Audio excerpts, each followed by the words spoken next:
गौरी, इतनी सुबह सुबह कहाँ जा रही हो? कालू, तुम्हें दिखाई नहीं देता? मैं फूल तोड़ने जा रही हूँ। गौरी, तुम्हारा फूल तोड़ना मतलब पेड़ की डालियाँ तोड़ना। पता नहीं तुम्हें डालियाँ तोड़कर क्या खुशी मिलती है, और तुम जो फूल इकट्ठे करती हो वो पड़े पड़े तो सूख जाते हैं।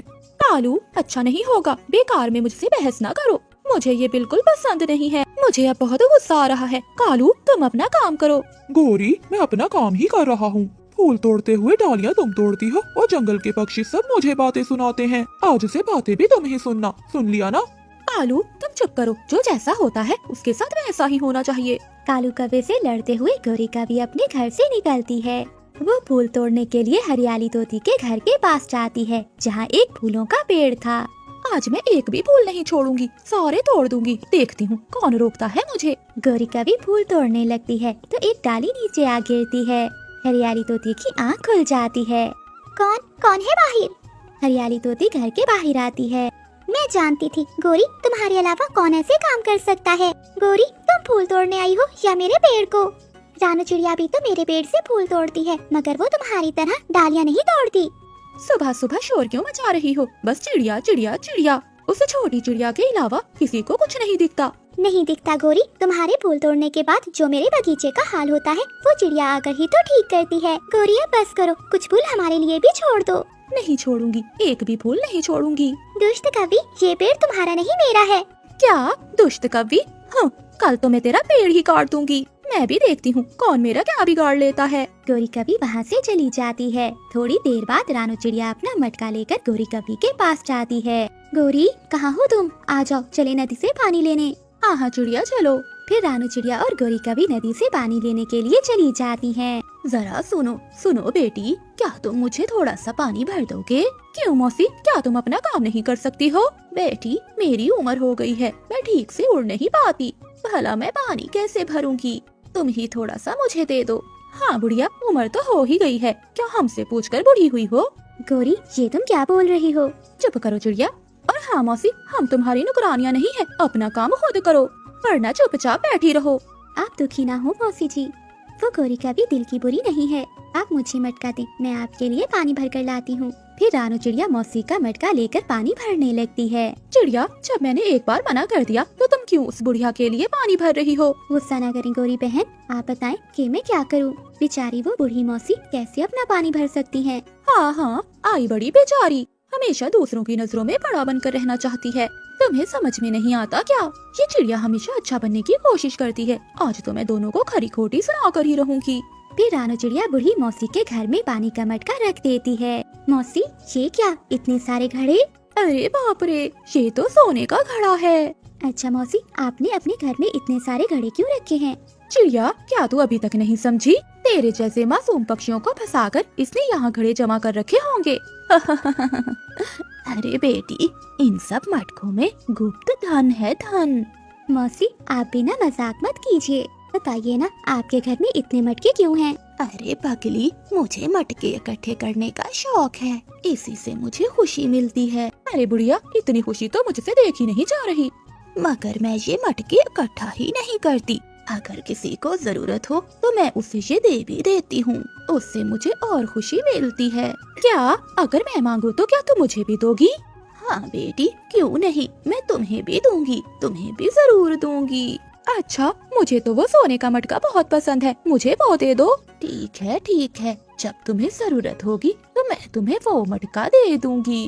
मौसी, तुम्हें कैसे पता कि मुझे अभी जरूरत नहीं है? अरे बेटी, तुम्हारे पास एक मटका तो है, तुम दूसरा लेकर क्या करोगी? अच्छा, तो इसका मतलब है मेरे पास ये मटका नहीं होना चाहिए। ठीक है मौसी, अब हम चलते हैं, कल मैं फिर से आपको पानी भर कर ला दूंगी। फिर वो दोनों अपने अपने घरों को चली जाती हैं। रात को गौरी कवि बैठी सोच रही थी, कैसे भी करके मुझे वो मटका चाहिए ही चाहिए, मगर ये कैसे होगा? एक बार उस बुढ़िया ने कह दिया है कि वो मुझे मटका देगी, तो क्यों ना मैं उसे जाल में फंसाऊं। लगता है वो मुझे नहीं जानती है, मगर मैं क्या करूं, कुछ भी समझ में नहीं आ रहा। हाँ मिल गया मुझे उपाय। कल चिड़िया को पता चलेगा कि बेवकूफ हमेशा धोखा खाते हैं। अगली सुबह गौरी कवि चिड़िया के पास जाती है। चिड़िया, क्या आज नदी से पानी नहीं लेने जाओगी? गौरी, क्या हुआ? आज इतनी सुबह सुबह? तुम्हारी नींद तो कभी इतनी सुबह सुबह नहीं खुलती। चिड़िया, घर में पानी खत्म हो गया था, इसलिए सुबह सुबह जा रही हूँ। चलो जल्दी करें। फिर गौरी कभी रानू चिड़िया को लेकर नदी पर जाती है। गौरी, जल्दी से पानी भर लो, फिर हमें मौसी का भी पानी भर कर देना है। ठीक है चिड़िया, जरा मेरा मटका तो पकड़ना। गौरी कभी रानू चिड़िया को धक्का दे देती है। रानू चिड़िया दोनों मटकों के साथ नदी में गिर जाती है। अरे चिड़िया, तुम्हें कहीं लगी तो नहीं? वो मेरा पाँव फिसल गया था ना। गौरी, मैं ठीक हूँ, मगर वो मटके तो नदी में बह गए। वो अब नहीं मिलेंगे हमें। क्या नहीं मिलेंगे? चिड़िया, क्या तुमसे मामूली से मटके नहीं संभाल होते? अब मैं कैसे पानी भर कर लेकर जाऊंगी, बताओ मुझे। गौरी, गुस्सा मत करो, अचानक से धक्का लगने पर। चिड़िया, क्या बोलना चाहती हो तुम कि मटके मेरी वजह से गिरे हैं? यही मतलब है ना तुम्हारा? नहीं, मैंने ऐसा कब कहा? मैं नहीं जानती चिड़िया, कैसे भी करो मेरा मटका मुझे वापस ला कर दो। गौरी, वो मटका तो अब नहीं मिलेगा, मैं घर जाकर तुम्हें नया मटका ले दूंगी। नहीं चिड़िया, मुझे अभी के अभी मटका चाहिए। मैंने तुम्हें पहले ही कहा था कि मुझे घर जाना है जल्दी। अरे बेटी, क्या हुआ? आज सुबह सुबह तुम दोनों क्यों लड़ रही हो? फिर वो दोनों जाकर मौसी को सारी बात बताती हैं। इसमें कौन सी बड़ी बात है बेटियों, मैं तुम दोनों को मटके दूंगी। मेरे पास तो ढेर सारे मटके पड़े हुए हैं, ले लो बेटियों। गौरी, तुम्हें जो भी मटका पसंद है तुम वो ले लो। गौरी कभी तुरंत सोने का मटका उठा लेती है। मौसी, मैं ये मटका लूंगी। ठीक है, यही ले लो। और रानो बेटी, तुम्हें कौन सा मटका चाहिए? नहीं मौसी जी, मेरे घर में दूसरा मटका रखा हुआ है, मुझे जरूरत नहीं है। फिर भी मैं तुम्हें देना चाहती हूँ, ले लो बेटी, जो मटका भी पसंद हो ले लो। रानू चिड़िया मिट्टी का मटका उठा लेती है।